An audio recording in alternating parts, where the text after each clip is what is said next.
Good morning, everybody. Good morning, good morning. So nice to see everyone. I love having these flowers up here. I really do. It's really pretty. It's just, I'm not a tall guy, so I sometimes want to just kind of go like that. That's right. I am vertically challenged, and I don't have any problems with that. So it's good to see you all here. It's good to have you here with the 11/11 celebration. And we're going to start with some announcements, and then we'll get started with the music. Make sure you're registering your attendance on those cards and just giving any information. And we didn't put this on the card, but I'm going to try to remember to do this from time to time. I always just love to visit with the people who gather in here with us. Sometimes that happens in the smaller groups, and sometimes that happens for other reasons. But I'd like it sometimes to happen because you're sitting back thinking, I think I'd like to have a cup of coffee with Tom and ask him about this or talk about this or just say hi. So if you do want to do that, just put in the note there sometimes, I'd like you to buy me a latte, and then I'll do that. I'll give you a call. We'll set up a time. I'll come buy you a cup of coffee, a latte or whatever. And because I'd love to do that too. We just decided we can't put that on the card because we're going to this unified system, and there's just not going to be a space for that. So I'll have to remember to say that every now and then. The announcements that are on the back, you can take a look at some of those. Wine and Wishful Thinking tomorrow night. Wine and Wishful Thinking, we've been getting together now for several years, and it's usually 15, 20 people, sometimes as many as 20. I know we're getting into Thanksgiving week, and so we've got folks already on the road traveling. But I just thought tomorrow night, I'll even say it up front. I usually don't have to. Those of you who come to Wine and Wishful Thinking, we show up at a wine house and people bring food. It's just started happening. People just bring food. But so tomorrow, this being Thanksgiving week, that's all I'm going to say, and then we'll see what happens. It may be cheeseburgers. I don't know, But anyway, so I invite you to join us there at Wine and Wishful Thinking tomorrow night, and it's always fun discussion, and it's a good group. A lot of diverse folks in there, too, in terms of ideas and stuff. The Advent Devotional is out in the hallway at the Greeting Center, our church's Advent Devotional. Advent is coming up in just a couple of weeks, starting with December 3rd, and you're invited to pick up one of those. Blessing our first responders, I want you to read about that, what we're doing with, we always do this every year, giving firemen, fire persons and police officers, firefighters and police officers giving in a box of cookies or baked goods as a sign of appreciation. It's something that we do a lot of, and so you're invited to pick up the box and then participate in that. Is there anything else I'm forgetting about? Charm, anything? We're good. I think that's everything. So good to have everyone here this morning. So I'm going to invite Lori to come up and begin.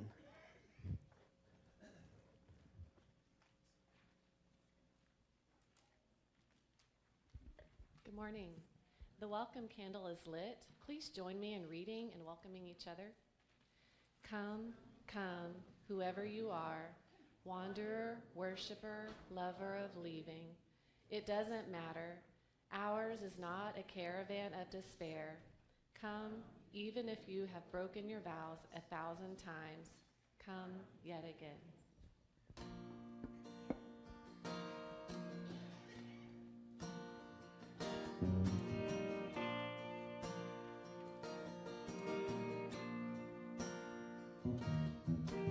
Today I'm gonna try and change the world.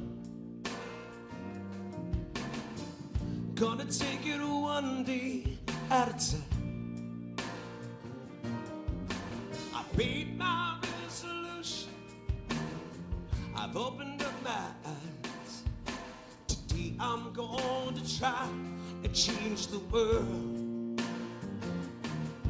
Gonna say hello to my neighbor, greet him with a smile, shake the hand of a stranger, sit and talk with him for a while, tell someone I love them from the bottom of my heart. Today I'm going to try and change the world. Today I'm going to try and change the world. Gonna take it one day at a time. I made my resolution, opened up my eyes. Today I'm going to try and change the world. Make sure my my children know right from wrong. I never turn my back on those who need someone. Always gonna try to see myself through another's eyes. Today I'm going to try and change the world. Today I'm going to try and change the world. Gonna take it one day at a time. I made my resolution. I've opened up my eyes. Today I'm going to try and change the world. Hey.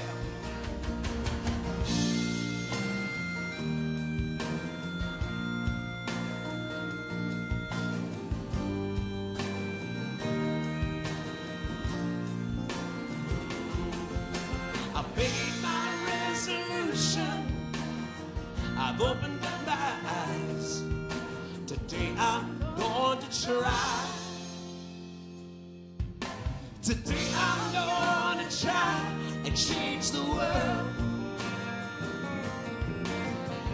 Gonna take it one day at a time. I made my resolution. I've opened up my eyes. Today I'm going to try and change the world.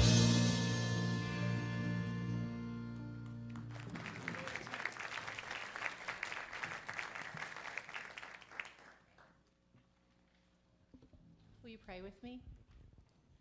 For goodness beyond words, for beauty, for poetry, for laughter, for the indomitable spirit of trying to change the world, for all these things and so many more, for the presence of God in every face and in every place, we give thanks. And under the power of this presence, this goodness, this love that pervades our very existence, may we together lean in to goodness, that it might be true among us and among all that we touch, that though there may be trouble, ours is not a caravan of despair. May it be so among us. Amen. Amen. Thank you, Sean. I want to invite you great people to stand and sing with us right now.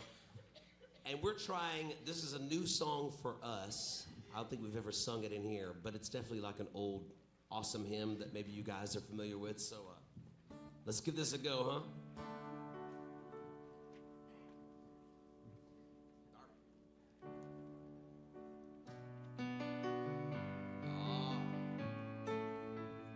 Right, here we go. We gather together to ask for God's blessing, to turn to a wisdom surpassing our own. The powers that oppress us now cease to distress us. Oh God, be present with us and make your will known.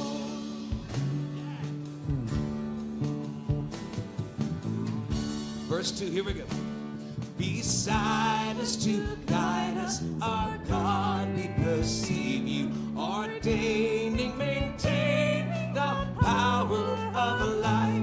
Yes, yours be the glory, let all tell the story. Oh God, be ever with us in gladness and strife.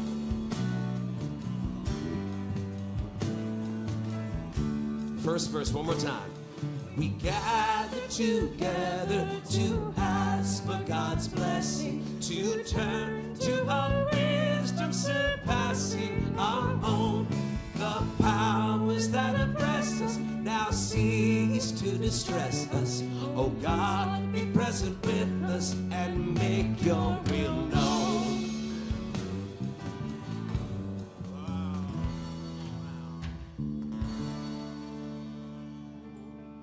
There it was right there. I forgot to remind you that this is a great time to bring your offering to the table. If you haven't done that or saw that we were doing it, now's a good time for that. And also you can offer one another a sign of peace, would you please?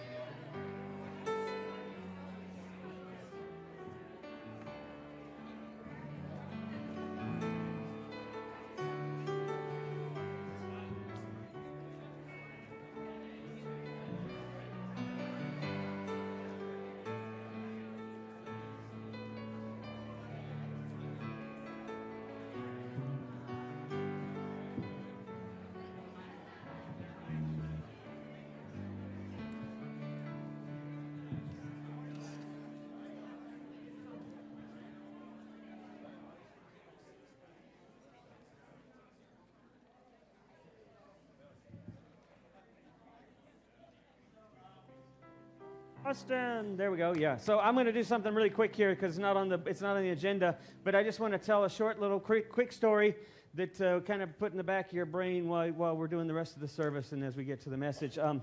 There's one of my favorite authors is a guy named Steve Zeitlin, and he's an anthropologist and folklorist, and he wrote this great book that just came out called The Poetry of the World. The World as Poetry. That's it. And it's just everyday storytelling, but it's really how you look at life. And it's just this wonderful, large book of great metaphors. And he tells this little story at the end of the book, towards the end of the book, about his daughter, who's her name's Eliza, and she's going to a design school in Rhode Island. And as one of her projects, she decides to take objects, metal objects, a spoon, a nail, a spring, a whole variety of these little metal objects. And she goes to the town's railroad tracks, and she puts them out there on the rails. And some of you may have done this before. And she puts them on the rail, and then she goes off and hides, and then waits for the train to pass over. And the train comes over, and then after a bit, she goes back out to see what's there. And when she sees it, there's these wonderful amulets now. They're just flattened. There's these spoons, this spoon that looks like something remotely resembling a spoon, and then the nail and the spring is this amazing thing. And then she takes these objects, and she went to a bookstore, a used bookstore, and bought these hardback books, these old books, the 1930s Boy Scout manual and some cooking book from back 40s or something.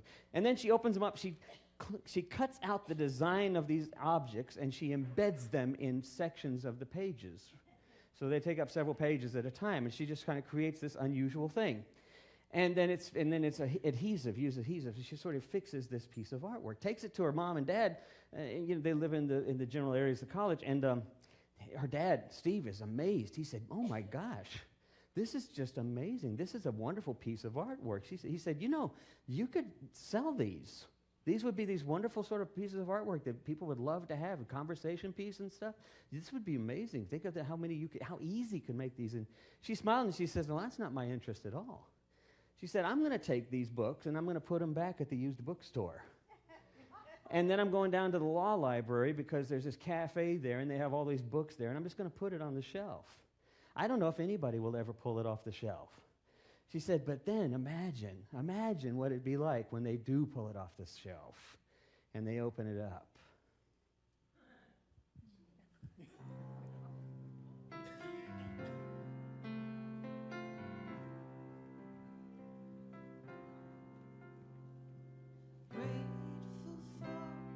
Hand we hold, gathered around this table, far and near we travel home, blessed that we are able,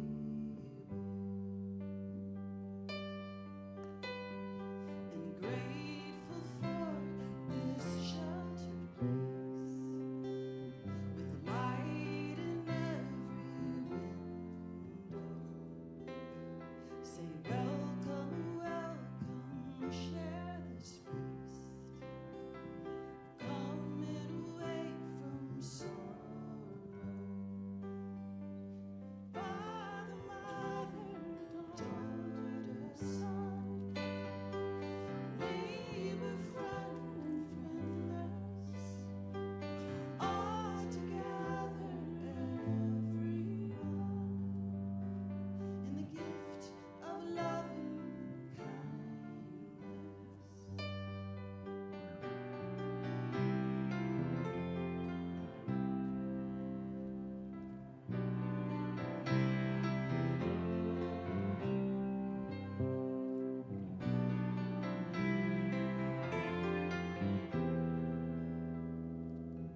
so we come now to our Kairos time.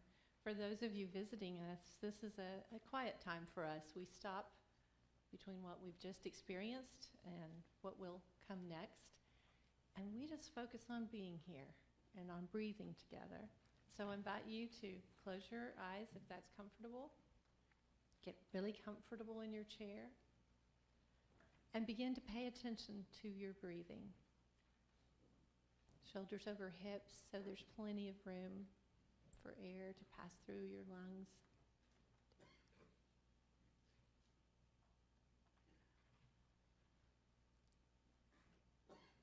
Find the rhythm in your breathing.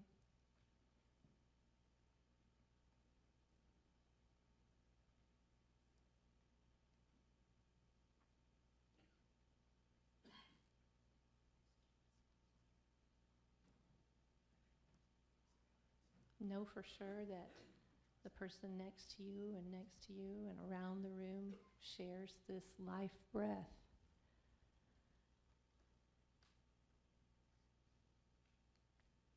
And we are precious to each other.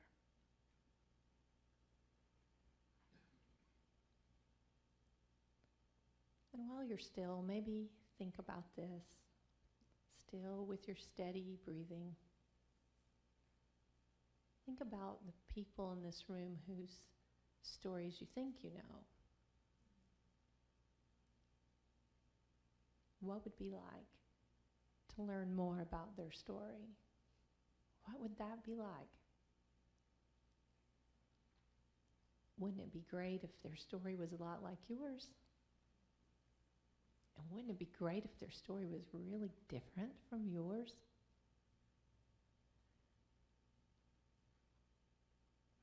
Maybe we could ask. And still, we share this life breath, and we give thanks. Amen.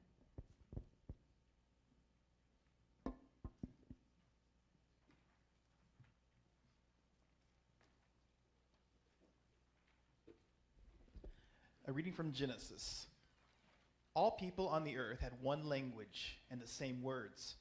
When they traveled east, they found a valley in the land of Shinar and settled there.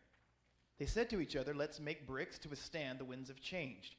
So they used bricks for stone and asphalt for mortar. They said, "Now let's build ourselves a city and a tower with its top in the sky, and let's make a name for ourselves so that we won't be dispersed over all the earth." Then the Lord came down to see the city and the tower that the humans built. And the Lord said, "There is now one people, and they all have one language. This is what they have begun to do, and now all they plan to do will be possible for them. Come, let's go down and mix up their language so that they won't understand each other's language." Then the Lord scattered them from there all over the earth, and they stopped building the city. Therefore it is named Babel, because there the Lord mixed up the language of all the earth, and from there dispersed them over all the earth. And now from Mark. Jesus called them over and said, "You know that the ones who are considered the rulers by the Gentiles show off their authority over them, and their high-ranking officials order them around. But that's not the way it will be with you. Whoever wants to be great among you will be your servant. Whoever wants to be first among you will be slave of all. For the human one didn't come to be served, but rather to serve, and to give his life to liberate many people."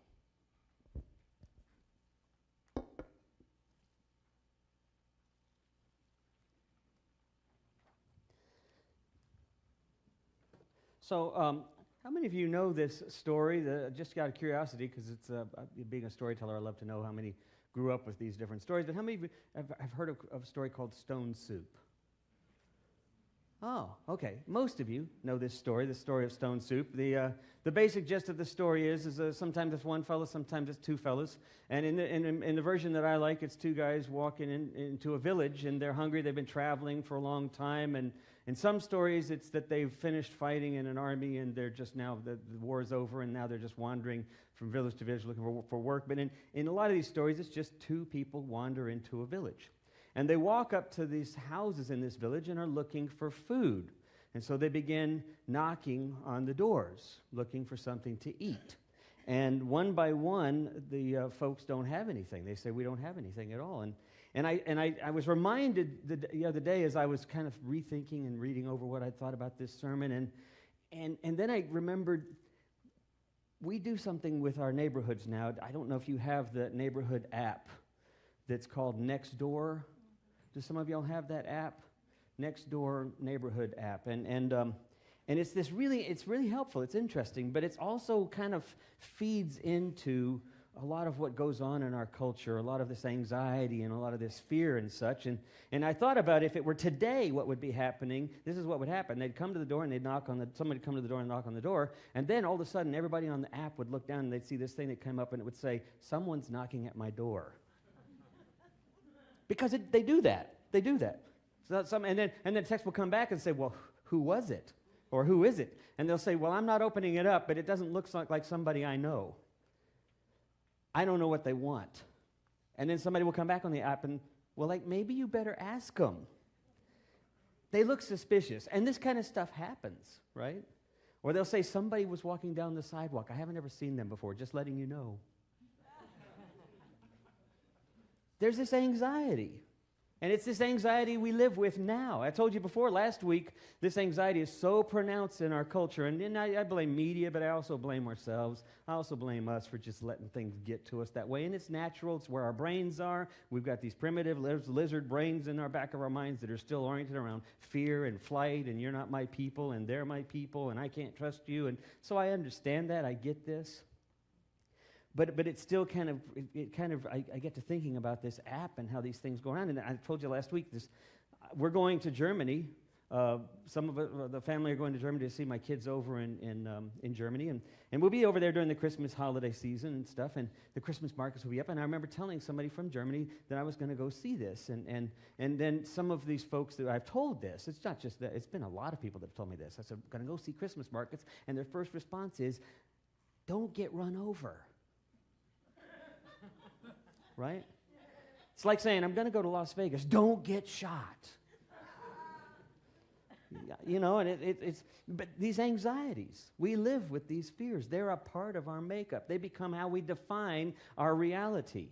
It was bad enough when I would look at Jay and I'd say, "This is Jay," and I know exactly what Jay is. And in reality, I only know a little bit of Jay, and I only know part of his stories, but I already defined him. I've already known. It's enough that we label one another. It's enough that we objectify one another. We've got all of this problem right now going on with the harassment of women by men, and this objectification. I mean, if we got to that place where Martin Buber, the theologian, would say, where we came to where we could see one another as sacred, where we recognize that this moment right here, God is right here. My greeting, my opening to you and your opening to me is the beginning of experiencing some of the depth of God's presence in the world. If we could get to there and start seeing people as I, thou, instead of you're just another object to me, it's just a part of our problem. It's a part of our difficulty as a culture. So anyway, that's a long story. So they're knocking on the door, and they're finding that there's no food. Right? So the guys get frustrated, and they start to wander out of the town when the one guy looks at the other guy and says, "I have an idea. Just follow with me." And they go over to the blacksmith, and they get a big cast iron pot. They go get a bucket, and they fill it up with some water at the pump. Then they build a small fire. You know the story. They get the fire going. They get the pot boiling. And meanwhile, this guy, he's found a really smooth little rock, and he's put it in his little jacket pocket. And when people see this water boiling and the steam coming up, well, now they're really curious, because now these strange people, they're on their apps, and they're going like, "Well, they're boiling water in the middle of the street now. What do I do?"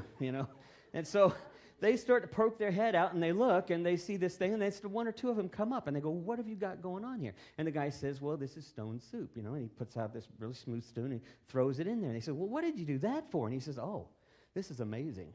This is amazing. You've never had this?" And then his buddy's playing along with him, going like, "This stuff is awesome. This is great. We just lucked out at finding this rock over here. It's the perfect rock." And they said, "Well, what does it taste like?" And they said, "We got to wait till it's finished, but it's really great, but it's always good if it has a little bit of flavor, a little bit of extra stuff to add to it." They're like, "What?" And they said, "Well, I don't know. We're not going to find anything around here but carrots, for example."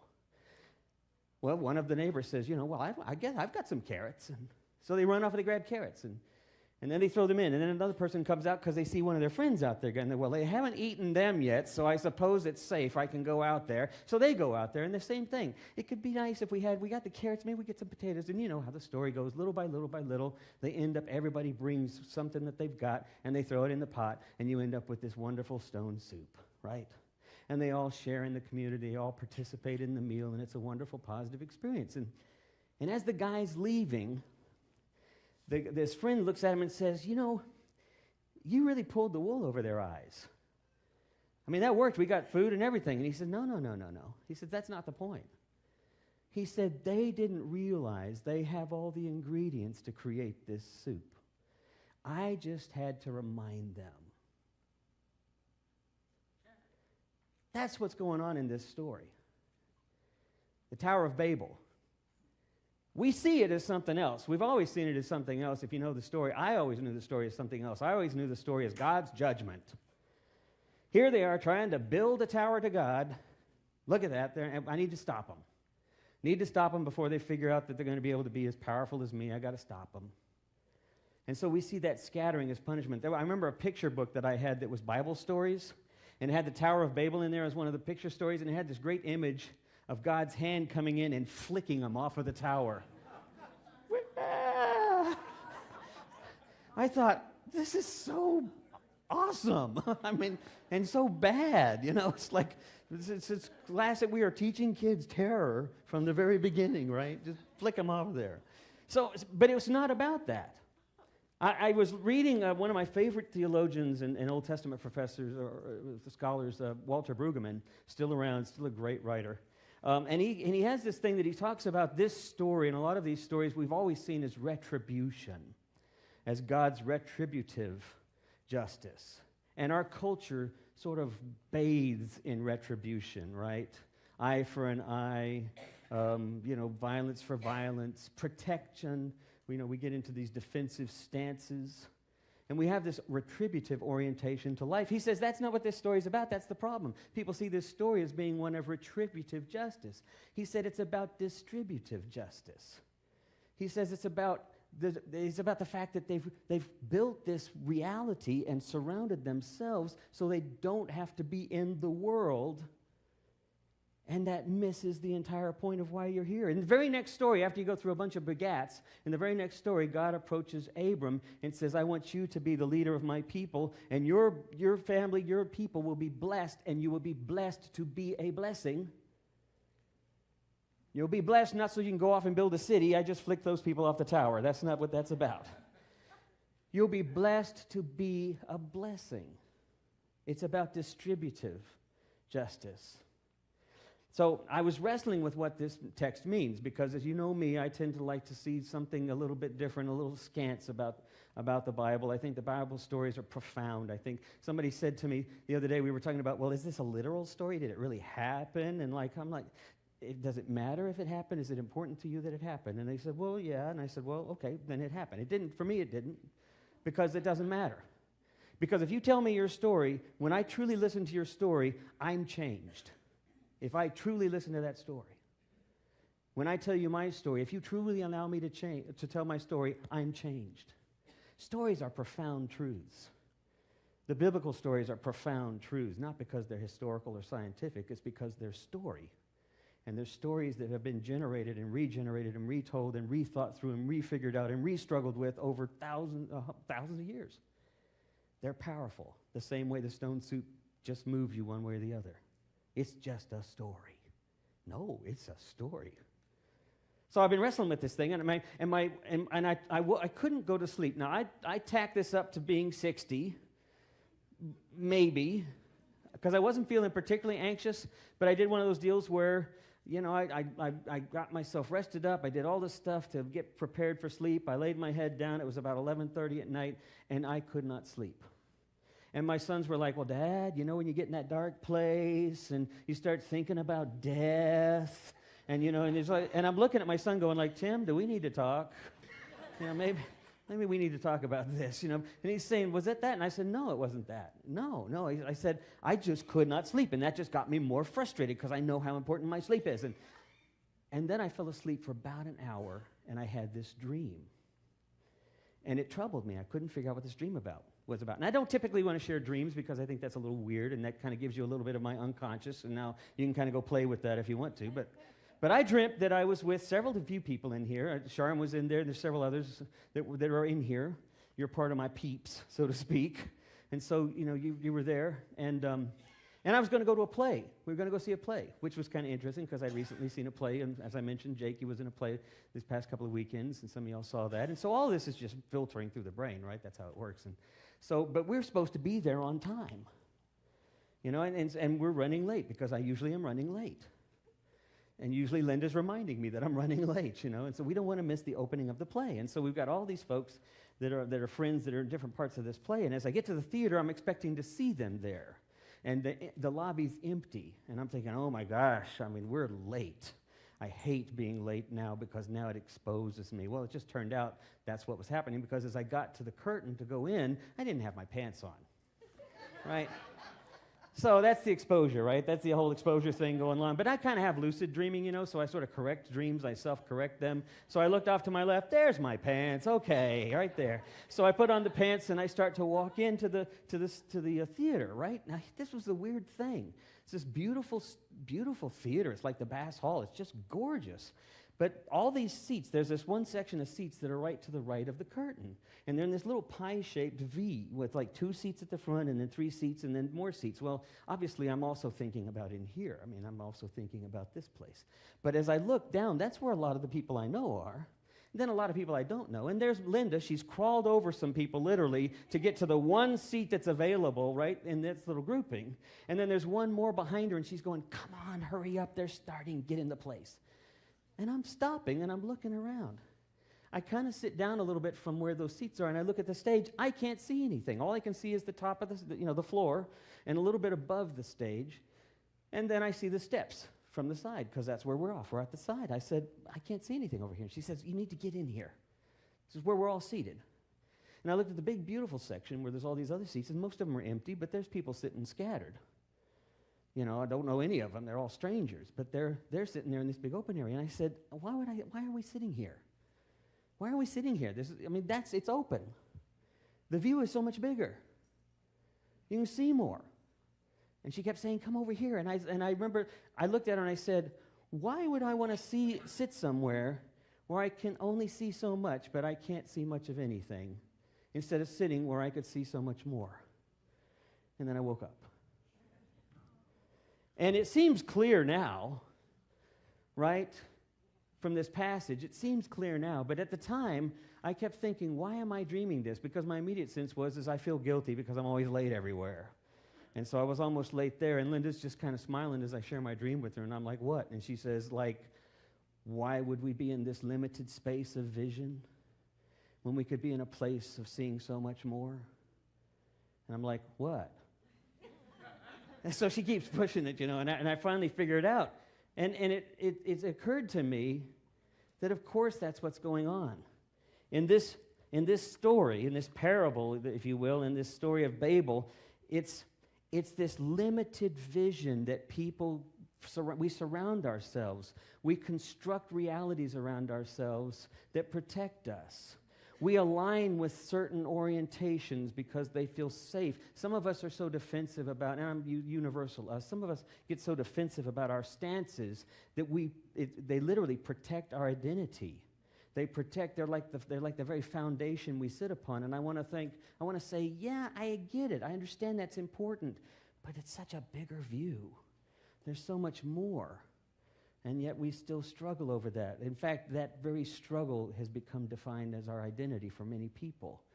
And what God's saying, and what I think the story is saying to us, is saying that's not why you're here.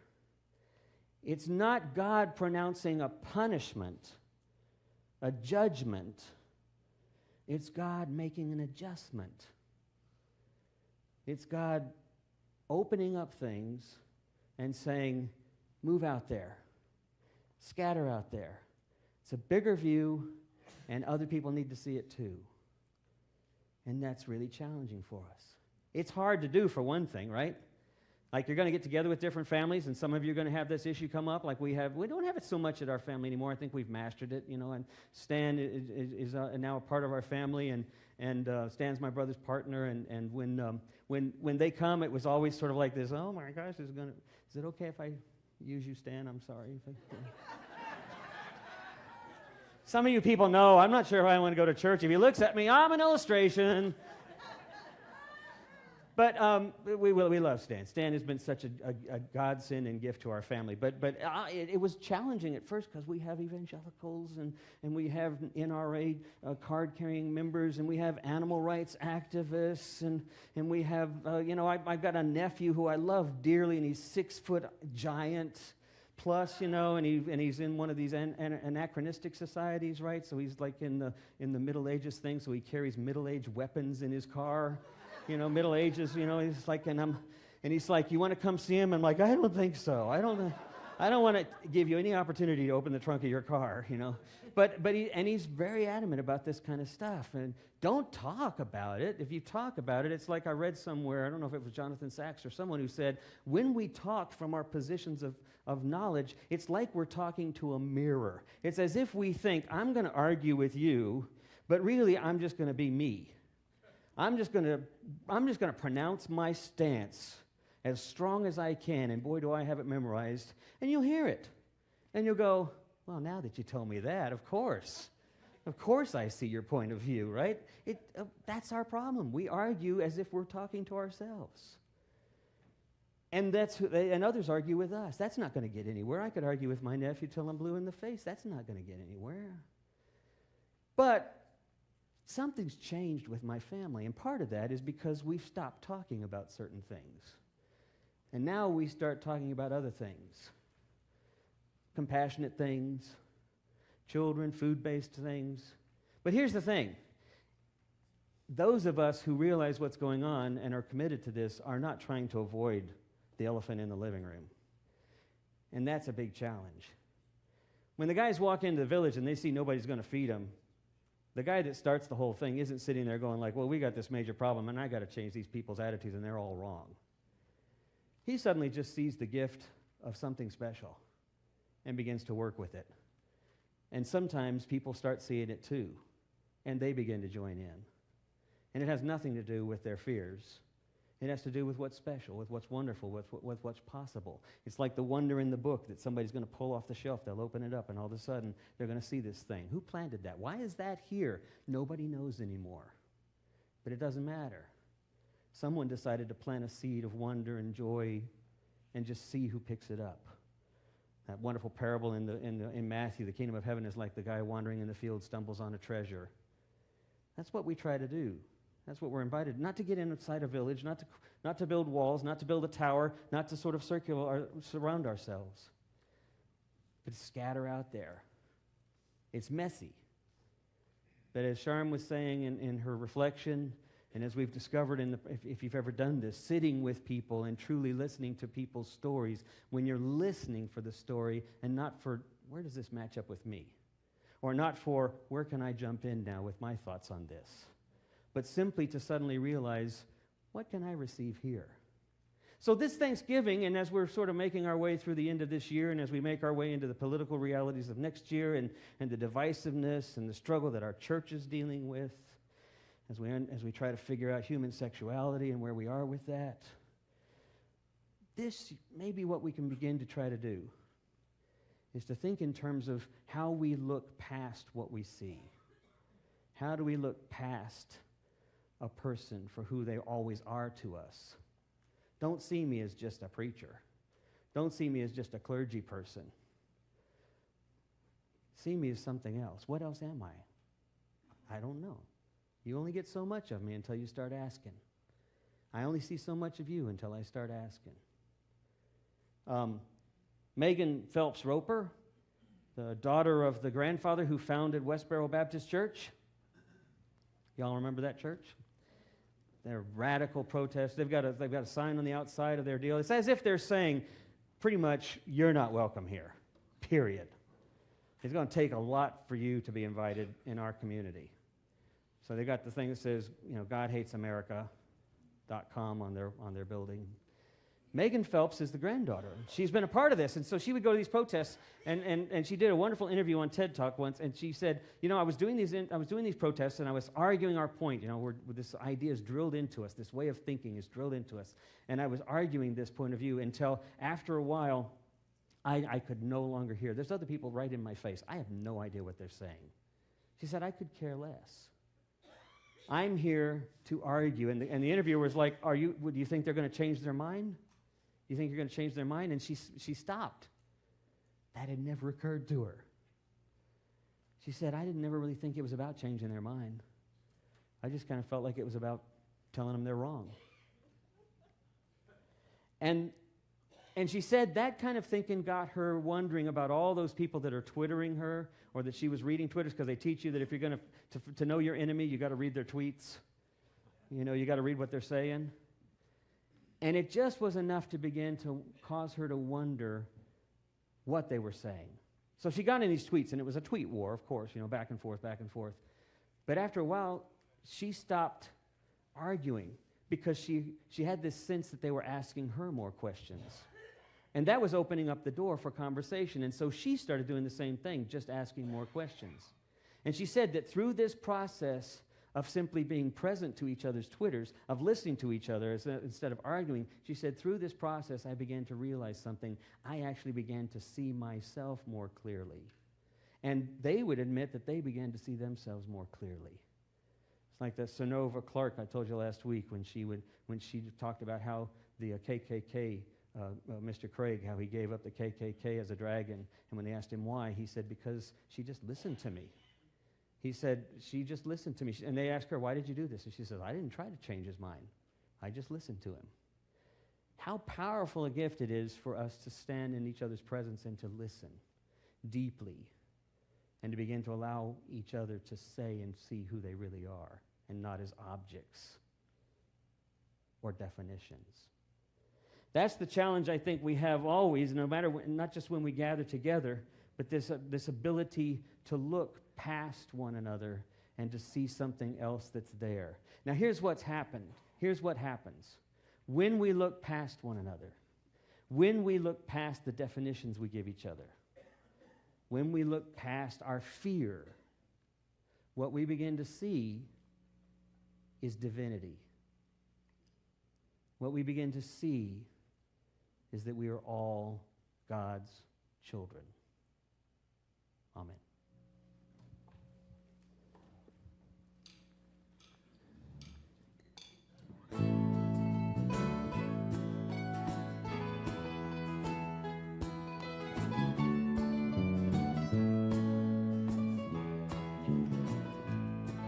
Let it go, my love, my truest. Let it sail on silver wings. Life's a twinkling, that's for certain. It's such a fine thing. There's a gathering of spirits, and there's a festival of friends, and we'll take up where we left off. We all meet again. I can't explain it. I couldn't if I tried. How the only things we carry are the things we hold inside. The day we open, like the love we won't forget, like the laughter that we started and it hasn't died down yet. Oh, let it go, my love, my truest. Let it sail on silver wings. Life's a twinkling, that's for certain, but it's such a fine thing. There's a gathering of spirits, and there's a festival of friends, and we'll take up where we left off and all meet again. Oh yeah, now didn't we? And don't we make it shine? Aren't we standing in the center of something rare and fine? Some glow like embers, or like a light through colored glass. Some give it all in one great flame, throwing kisses as they pass. Oh, let it go, my love, my truest. Let it sail on silver wings. Life's a twinkling,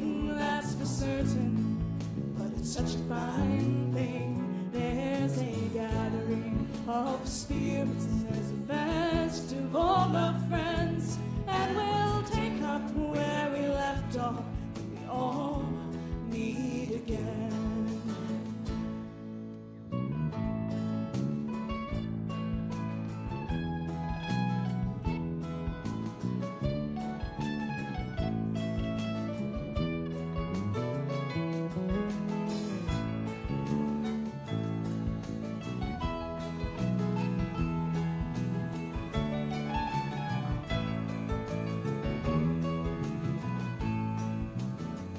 Just east of Eden,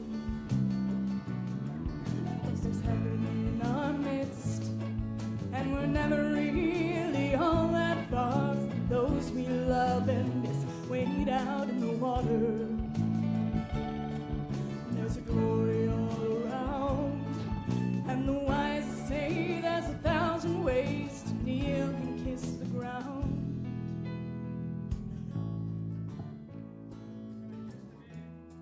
I'm going to invite you all to stand and we'll have a blessing. Not just yet, not just yet. They're going to keep playing. We can do an altar call.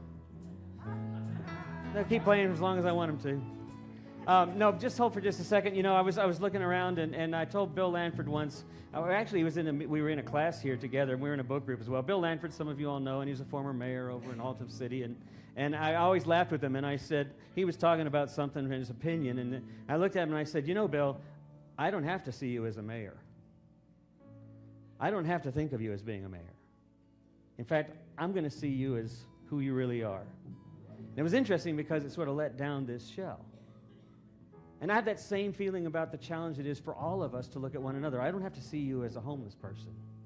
I don't have to see you as a woman. I don't have to see you as a man. I don't have to see your accomplishments. I can look past all of that. In fact, we're better when we can, right? Because those things define some things about us, but more than anything, they define sort of the ways we define ourselves, which, if we're not too careful, starts to become a little too fixed, maybe even a little idolatrous. So that's the challenge we have, not just at Thanksgiving time at the table with all these other folks whom we've already defined based on our conflicts or not conflicts, but the challenge every day, and the challenge to inspire men to see something different in women, and the challenge to inspire cultures to see something different in poverty, and to inspire political parties to see something different in each other. That's the challenge, is how we go about going in the world, planting seeds of wonder, planting seeds of hope that bring people out of these walls they've already built. Let's stand together. And if you take somebody's hand beside you, a lot of y'all know this song, so after we finish the blessing, stick around and we'll sing this chorus one last time together. Let's pray. Holy One, as we leave this place, we are blessed. We are blessed by community. We are blessed in belonging. We are blessed with this sense of we know we have a place to be. We are also blessed in that we know we are loved deeply. We are loved deeply by your very presence in ways, in mysterious ways that we have no idea. And yet we feel it. Empower us as we leave from this place that we might be inspirations of that wonder and joy past the walls, that people might see there's a much, much bigger play that's taking place. Bless us in the name of the one in whom we live and move and have our being. Amen. Let it go, my love, my truest. Let it sail on silver wings. Life's a twinkling, that's for certain. It's such a fine thing. There's a gathering of spirits, and there's a